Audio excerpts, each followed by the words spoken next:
नमस्कार। आदर्श शिक्षण संस्थान नागौर की ऑनलाइन क्लासेस में आप सभी का स्वागत है। आज हम सामाजिक विज्ञान में अध्याय 3 दिल्ली के सुल्तानों के बारे में अध्ययन करेंगे। हमने अध्याय 2 में राष्ट्रकूट, चोल, पाल,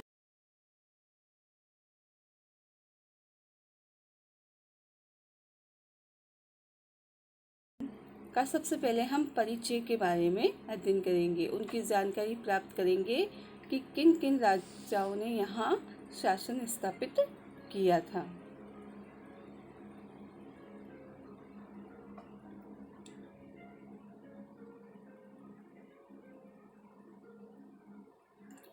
बारहवीं सदी में दिल्ली एक महत्वपूर्ण केंद्र बन चुका था।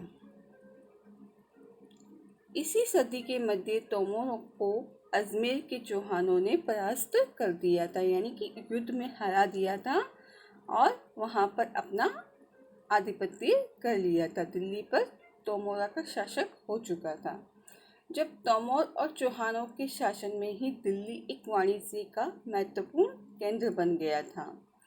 वाणिज्य यानी व्यापारिक दृष्टि से महत्वपूर्ण केंद्र बन जाना, और व्यापारिक दृष्टि से महत्वपूर्ण केंद्र हो जाने के कारण सभी राजाओं की दृष्टि इसी क्षेत्र पर थी और सभी दिल्ली पर अपना आधिपत्य स्थापित करना चाहते थे। दहलीवाल कहे जाने वाले सिक्के भी यहाँ ढाले जाते थे, जो काफ़ी प्रचलन में थे। उस समय जो सिक्के चलते थे वो दहलीवाल जैसे नाम के होते थे, और ये सिक्के भी दिल्ली में ही डाले जाते थे और इनका काफ़ी प्रचलन में था। प्रचलन में यानी उसका उपयोग काफ़ी होता था। 13वीं सदी के आरंभ में दिल्ली सल्तनत की स्थापना हो चुकी थी और दिल्ली सल्तनत के लोगों ने दिल्ली को अपना प्रमुख राजधानी बना लिया, और राजधानी होने के कारण दिल्ली का उपमहाद्वीप क्षेत्र यानी भारत के बहुत बड़े क्षेत्र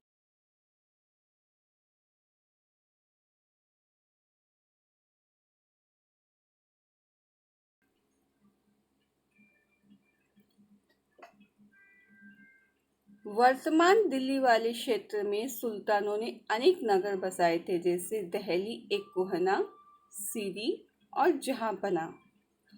अभी वर्तमान क्षेत्र में इनके नाम बदल चुके हैं, लेकिन पहले दिल्ली में इस प्रकार के क्षेत्र इन्होंने बसाए थे। ये वर्तमान दिल्ली का मानचित्र है, जिसमें हम हौज खास देखते हैं, जो प्रमुख क्षेत्र है दिल्ली के अंतर्गत। वहाँ सीरी, फिर उसके बाद जहांपना और दहली एक कोहना, ये यहाँ पर स्थापित है, और उसी के पास एक कुतुब मीनार स्थापित है, जो कुतुबुद्दीन ऐबक के द्वारा बनाया गया था।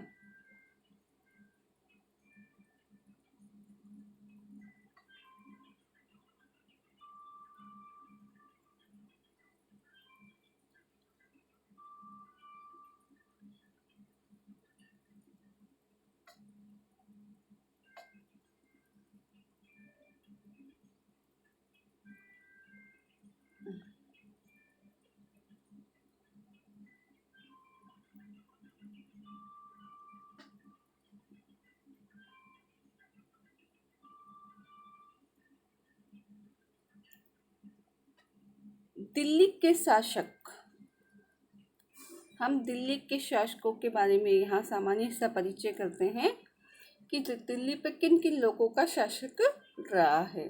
सबसे पहले हम राजपूत वंशों में हम तोमर, जिन्होंने आरंभिक 12वीं शताब्दी से 1165 तक शासन किया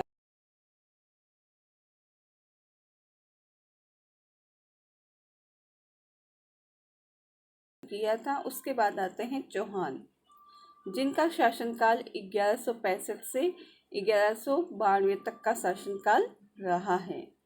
चौहानों के सबसे प्रमुख शासक थे पृथ्वीराज चौहान तृतीय, जिसने तराइन के 2 युद्ध लड़े थे, 1191 और 1192 में। फिर उसके बाद आता है प्रारंभिक तुर्की शासक, 1206 से 1290 तक का शासनकाल है वो तुर्की शासनकाल कहलाता है। तुर्की को गुलाम वंश के नाम से भी जाना जाता है।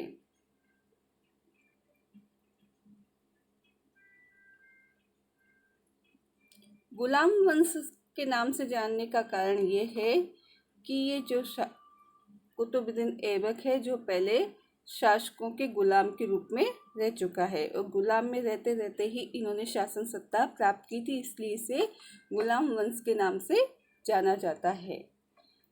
तो गुलाम वंश के प्रथम शासक है कुतुबुद्दीन ऐबक। 1206 से 1210 तक शासनकाल रहा है और इन्होंने कुतुबुद्दीन ऐबक ने कुतुब मीनार का निर्माण कराया था जो स्थापत्य कला की दृष्टि से बहुत प्रसिद्ध रहा है। और फिर है इल्तुतमिश 1210 से 1236 तक। ये इल्तुतमिश का मकबरा हम यहाँ देखने को मिलता है।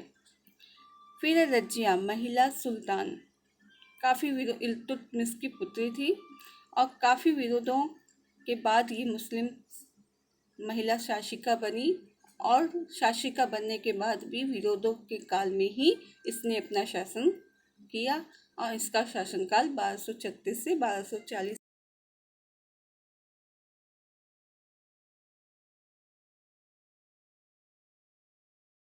से 1287 तक का रहा है।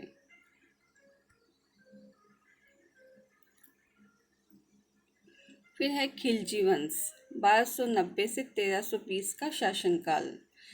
जलालुद्दीन खिलजी इस वंश के शासक रहे हैं 1290 से 1296 तक। जलालुद्दीन के पश्चात जलालुद्दीन के भतीजे अलाउद्दीन खिलजी 1296 से 1316 तक शासनकाल रहा है। उसके बाद खिलजी सत्ता धीरे धीरे कमज़ोर होती गई।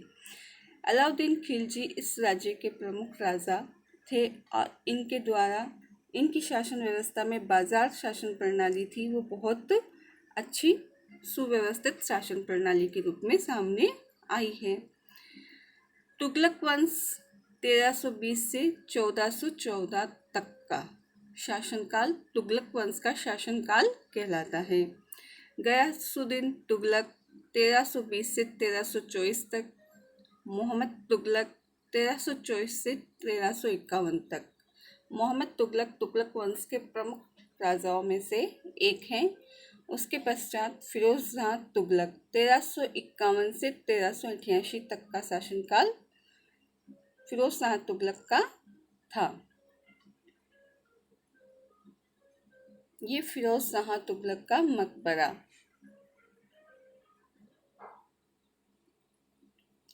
उसके बाद आते हैं सैयद वंश और लोधी वंश। सैयद वंश 1414 से 1451 तक का और खिज्र खां इस शासन के प्रमुख राजा रहे हैं जिसका शासनकाल 1414 से 1421 तक का रहा है। लोधी वंश में बहलोल लोधी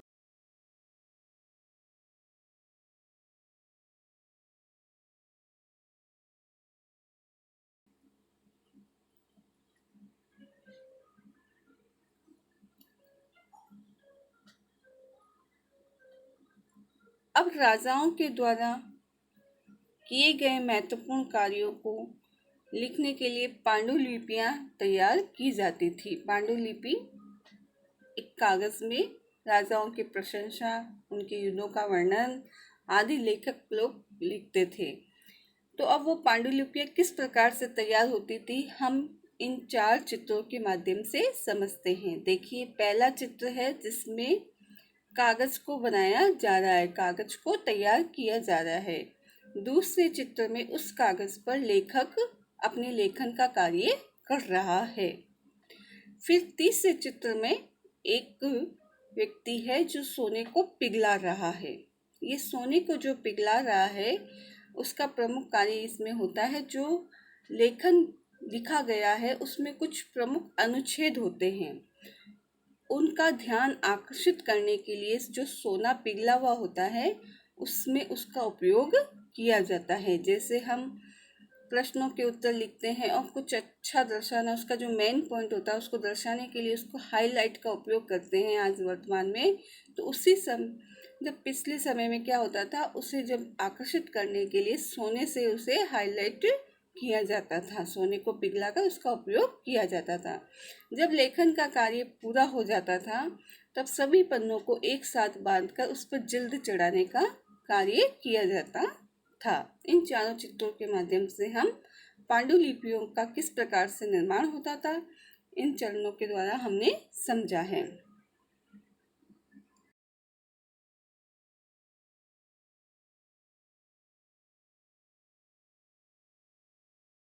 में कैसे जान सकते हैं?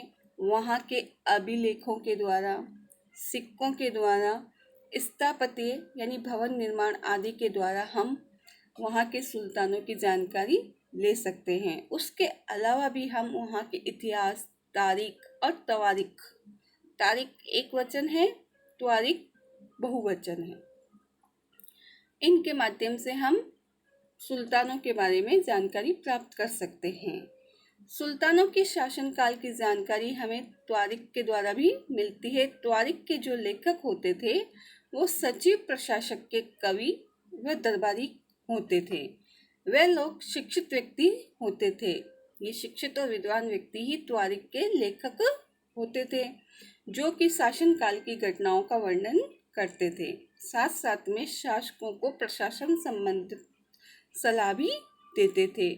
प्रशासन संबंधित सलाह कि प्रशासन की दृष्टि से क्या अच्छा है, क्या खराब है, वो सलाह सारी शासकों को इन त्वारिख लेखकों के द्वारा दी जाती थी। साथ में न्याय संगत शासन पर बल देते थे कि जो शासन होना चाहिए वो न्याय संगत होना चाहिए, सबके साथ एक जैसा समान व्यवहार होना चाहिए, उस पर ज़्यादा बल देते थे।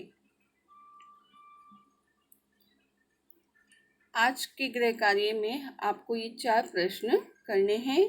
पहला प्रश्न है, पांडुलिपि को तैयार करने के प्रमुख चरण बताइए। दूसरा प्रश्न है, दिल्ली के सुल्तानों के बारे में हम जानकारी कैसे प्राप्त कर सकते हैं। तीसरा प्रश्न, दिल्ली के सुल्तानों के शासनकाल में प्रशासन की क्या भाषा थी। चौथा प्रश्न है,